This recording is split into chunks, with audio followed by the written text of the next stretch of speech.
Hi guys, मैं हूं हर्ष और वेलकम टू माय चैनल।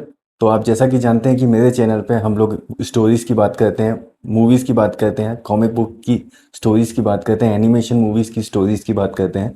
तो इसी तरह हाल ही में मैंने एक वेब सीरीज़ देखी। उसे वेब सीरीज़ बोलें या फिर टीवी सीरीज़ बोलें, अमेरिकन हॉरर स्टोरी। जो लोग हॉरर मूवीज़ और हॉरर शो के फ़ैन हैं वो अमेरिकन हॉरर स्टोरी को बहुत पसंद करते होंगे। ये काफ़ी फेमस शो है, 12 सीज़न जो है वो इसके बन चुके हैं। तो और इसकी खास बात यह है कि हर सीज़न में एक अलग स्टोरी होती है। तो इस वीडियो में मैं आपको एक्सप्लेन करूंगा अमेरिकन हॉरर स्टोरी के चौथे सीज़न, जिसका नाम है फ्रीक शो। इस सीज़न का नाम फ्रीक शो क्यों है ये आपको जब मैं पहले एपिसोड की स्टोरी समझाऊंगा तब आपको समझ में आ जाएगा। तो शुरू करते हैं American horror story season 4 freak show के पहले एपिसोड की स्टोरी। और इस एपिसोड का नाम था मॉन्स्टर अमंग अस। तो स्टोरी का जो बैकग्राउंड होता है, ये स्टोरी शुरू होती है जुपिटर नाम के एक शहर में जो फ्लोरिडा में है, यूएसए फ्लोरिडा में। American horror story freak show की जो टाइमलाइन है वो 1952 की ये स्टोरी है। शुरुआत में दिखाते हैं कि जुपिटर में एक क्लोन, मतलब एक खूंखार किलर का आतंक है जिसका नाम है ट्विस्टी द क्लोन। वो शहर में किलिंग करता है, लोगों को मारता है और बच्चों को उठा लेता है। और एक क्लोन के रूप में वो रहता है, मतलब एक जोकर के भेष में बोल सकते हैं हम। उस भेष में रहता है और पूरे शहर में उसने आतंक मचा के रखा है। एक सीन इस एपिसोड में दिखाया जाता है जिसमें एक कपल होता है, वो एक पार्क में या हम बोल सकते हैं किसी बगीचे में या मैदान में पिकनिक बना रहा होता है। इतने में टुस्टी द क्लाउन आता है। वो कपल में जो लड़का होता है उसको बड़ी बेरहमी से छुरों से मार देता है। और लड़की जो होती है उस कपल में, जैसे लड़के को तो वो मार देता है, लेकिन उसमें जो लड़की होती है उस लड़की को वो उठा कर ले जाता है अपने अड्डे पर। एक पुराना सा अड्डा होता है, उसका एक बस होती है, एक खंडर में जैसी बस होती है। उस बस में वो उस लड़की को कैद में रख लेता है। ट्विस्टी द क्लाउन कौन है और वो क्लाउन क्यों बना और वो लोगों का मर्डर क्यों करता है, ये भी हमें इस सीज़न में ही पता चलेगा। लेकिन अभी इस एपिसोड में हमको उसका मोटिव क्या है ट्विस्टी द क्लाउन का लोगों को मारने के पीछे, इसके बारे में भी कुछ नहीं बताया। जैसा कि मैंने बताया कि ये जो कहानी है इसका जो टाइमलाइन है वो 1952 के इर्द गिर्द घूमती है, साल 1952 के। और फ्लोरिडा, यूएसए में जो फ्लोरिडा स्टेट है उसमें एक शहर है जुपिटर, उस शहर में ही ये कहानी चलती रहती है। और इसी जुपिटर फ्लोरिडा में एक फ्रीक शो है जिसको चलाती है एल्सा मार्स। अब ये एल्सा मार्स का जो कैरेक्टर है ये प्ले किया है जेसिका लैंग ने। 12 में से 6 या 7 सीज़न ऐसे होंगे जिसमें जेसिका लैंग है।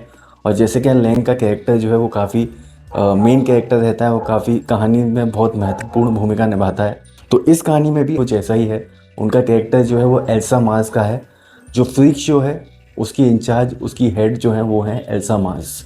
एल्सा मार्स का बस एक ही सपना होता है कि उनका जो ये फ्रीक हाउस है, ये फ्रीक शो है और इसके जो मेंबर्स हैं ये सब फेमस हो जाएं। लेकिन जैसा कि मैंने बताया ये कहानी जो है 1952 की है, 1950s की है। और 1950s में अमेरिका में टेलीविज़न आ चुका था, तो लोगों का रुझान और लोगों का इंटरेस्ट जो है वो टेलीविज़न की तरफ ज़्यादा था। और आम जनता जो है वो फ्रीक शो जैसी जगहों में ज़्यादा जा नहीं रही थी। फ्रीक शो की लोकप्रियता जो है वो कम होती जा रही थी। ये जो परफॉर्मर्स थे फ्रीक शो में, जितने भी परफॉर्मर्स थे, ये थोड़े इररिलेवेंट होते जा रहे थे। ये इस बात की चिंता भी एल्सा मार्स को बहुत थी। जितने भी कैरेक्टर्स फ्रीक शो में, सबको फिजिकली कुछ ना कुछ इशू होता है, इसीलिए शायद इसको फ्रीक शो बोला जाता है। तो अब मैं आपको कैरेक्टरों के नाम बताता हूँ जो इस फ्रीक शो से जुड़े होते हैं। सबसे पहला होता है जिम्मी डार्लिंग। अब ये जिम्मी डार्लिंग का कैरेक्टर जो है वो इवान पीटर्स ने प्ले किया है। अब मैं इवान पीटर्स के बारे में भी यही बोलना चाहता हूँ कि इवान पीटर्स ने बाकी जो सीज़न हैं अमेरिकन हॉरर स्टोरी के, उसमें भी काफ़ी अहम रोल प्ले किए हैं। तो इस सीज़न में भी उनका रोल जो है वो जिम्मी डार्लिंग का है। जिम्मी डार्लिंग एक नौजवान लड़का है जिसके हाथ की उंगलियां थोड़ी अजीब हैं, मतलब आम इंसानों जैसी नहीं है। तो ये क्वालिटी होती है उसमें जो उसे एक फ्रीक बनाती है। उसके बाद होता है ईथर डार्लिंग। ये ईथर डार्लिंग जो होती है वो जिम्मी डार्लिंग की माँ होती है। ये एक महिला होती है जिसकी दाढ़ी होती है और ये शायद ये क्वालिटी सिर्फ एक फ्रीक बनाती है। दो जुड़वा बहनें होती हैं, बेटी एंड डॉट। अब इन दोनों का होता क्या है कि इनकी एक बॉडी होती है और एक बॉडी में दो सिर होते हैं। ये दोनों का शरीर एक होता है लेकिन दो सिर होते हैं और ये दोनों जुड़वा बहनें होती हैं। इस कैरेक्टर को प्ले किया है सारा पॉल्सन ने। और सारा पॉल्सन भी अमेरिकन हॉरर स्टोरी फ्रेंचाइजी की एक मेन एक्टर हैं और काफ़ी अच्छी एक्टर हैं। और मैक्सिमम सीजन्स में उन्होंने काफ़ी मेन और अच्छे रोल किए हैं। एक और कैरेक्टर होता है पॉल नाम का, पॉल द इलस्ट्रेटेड सील इसको बोलते हैं। तो पॉल जो है उसके भी बहुत छोटे छोटे हाथ होते हैं और उसकी गर्दन वर्दन पर सब जगह टैटू होते हैं, लेकिन वो देखने में काफ़ी हैंडसम होता है। और एक और महिला होती है जिसका नाम होता है अमेजॉन ईव। ये अमेज़ॉन ईव जो होती है ये बहुत लंबी महिला होती है, इसकी हाइट बहुत ज़्यादा होती है, इसी वजह से शायद इसे अमेज़ॉन ईव बोलते हैं। और एक होती है माँ पेटिट नाम की एक लड़की होती है, माँ पेटिट, जिसकी हाइट बहुत कम होती है, बहुत छोटी हाइट होती है उसकी। उसकी उम्र बहुत ज़्यादा होती है लेकिन उसकी हाइट बहुत कम होती है। और फिर एक और होता है जिसका नाम होता है मीप। ये मीप कैरेक्टर भी इस कहानी में एक बहुत अहम रोल प्ले करता है, ये आपको आगे जाके पता चलेगा। बहुत से कैरेक्टर इस फ्रीक शो का हिस्सा होते हैं जिनके बारे में हमें आगे पता चलता जाएगा। एपिसोड की स्टार्टिंग में ही एक ट्रेजेडी होती है। बेटी एंड डोट की जो मदर होती है, जो माँ होती है, वो मर जाती है। और ऐसा दिखाया जाता है कि उनके घर पे कोई चोर वोर आ जाता है जो उनकी माँ को मार कर चले जाता है और उन दोनों को घायल कर देता है। लेकिन कहानी कुछ और होती है इसके पीछे की। जैसा कि मैंने बताया कि बेटी एंड डोट के घर में चोरी जैसी कोई वारदात हो जाती है और वो चोर जो है वो उनकी माँ को मार कर चला जाता है और बेटी एंड डोट भी घायल हो जाती हैं शायद, और वो दोनों अस्पताल में होती हैं। तो उसी अस्पताल में जो है एल्सा मार्स उन दोनों से मिलने आती है। वो उन दोनों से मिलने इसलिए आती है क्योंकि वो भी उसके फ्रीक शो का हिस्सा बन सकते हैं, क्योंकि वो भी फिज़िकली परफेक्ट नहीं है और उसके फ्रीक शो में जितने भी लोग हैं वो फिज़िकली परफेक्ट नहीं है। तो एल्सा मार्स को ये लगा कि शायद इन दोनों को वो अपने फ्रीक शो का हिस्सा बना लेगी तो उसकी फ्रीक शो फेमस हो जाएगा, चलने लगेगा और शायद उसका फ्रीक शो जो ख़त्म होने की कगार पर है वो भी शायद बच जाएगा। तो पहले तो उन लड़कियों से, उन दोनों बहनों से इज्जत से पेश आती है, उनको बताती है अपने फ्रीक शो के बारे में। जो बेटी होती है वो स्वीट और इमोशनल होती है और जो डॉट होती है वो थोड़ी इंटेलिजेंट होती है और सब पर ऐसे ही एकदम से भरोसा नहीं करती। एक बहन तो शायद उसके साथ जाने को रेडी हो जाती है, बेटी जो होती है, लेकिन जो डॉट होती है जो थोड़ी तेज़ दिमाग वाली होती है और हर किसी पर जल्दी भरोसा नहीं करती, उसको एल्सा मार्स पे शक होता है। लेकिन एल्सा मार्स उन्हें ये चीज़ समझा देती है कि वो जानती है कि उन लोगों ने अपनी माँ का कत्ल किया है, दोनों ने। पूरी दुनिया को बेवकूफ़ बना सकते हैं पर उसे बेवकूफ़ नहीं बना सकते। ये सुनकर वो दोनों लड़कियां एल्सा मार्स के साथ उसके फ्रीक शो को ज्वाइन करने के लिए रेडी हो जाती हैं और उसके साथ फ्रीक शो में चली जाती हैं। इस एपिसोड में कई सीन्स ऐसे हैं जो इस बात को दर्शाते हैं, इस बात को बताते हैं जो लोग फिजिकली परफेक्ट नहीं होते उनको सोसाइटी किस नज़र से देखती है। जो फ्रीक्स लोग होते हैं जो फिजिकली परफेक्ट नहीं होते उनको देखकर लोग पहले डरते हैं और वो डर बाद में नफरत में बदल जाता है। अब इस फ्रीक शो को कार्निवल बोलते हैं, मतलब जितने भी टेंट हाउस होते हैं जहाँ पे ये सारे फ्रीक रहते हैं और इनका जो स्टेज है कार्निवल बोलते हैं उसे। इसी एपिसोड में एल्सा मार्स के कार्निवल में एक शो होता है, एक फ्रीक शो होता है जिसकी सारी टिकटें दो माँ बेटे खरीद लेते हैं। माँ का नाम होता है ग्लोरिया मोट और उसके बेटे का नाम होता है डैंडी मोट।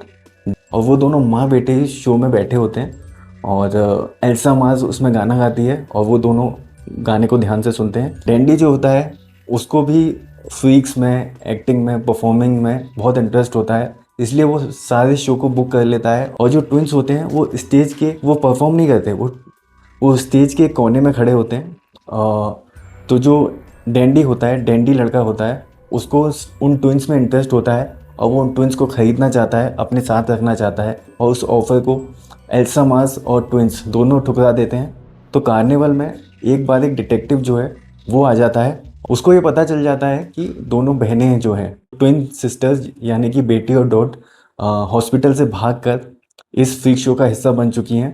तो एक डिटेक्टिव उनकी उनकी तलाश करते करते उस फ्रीक शो तक पहुंच जाता है और वो बेटी एंड डॉट दोनों जुड़वा बहनों को वहाँ पे ढूंढ लेता है और उन दोनों बहनों से कहता है कि वो उनको अरेस्ट करने आया है उनकी माँ के कत्ल के सिलसिले में। वो उन दोनों को गिरफ्तार करता है और उन दोनों बहनों को उसके साथ चलना होगा।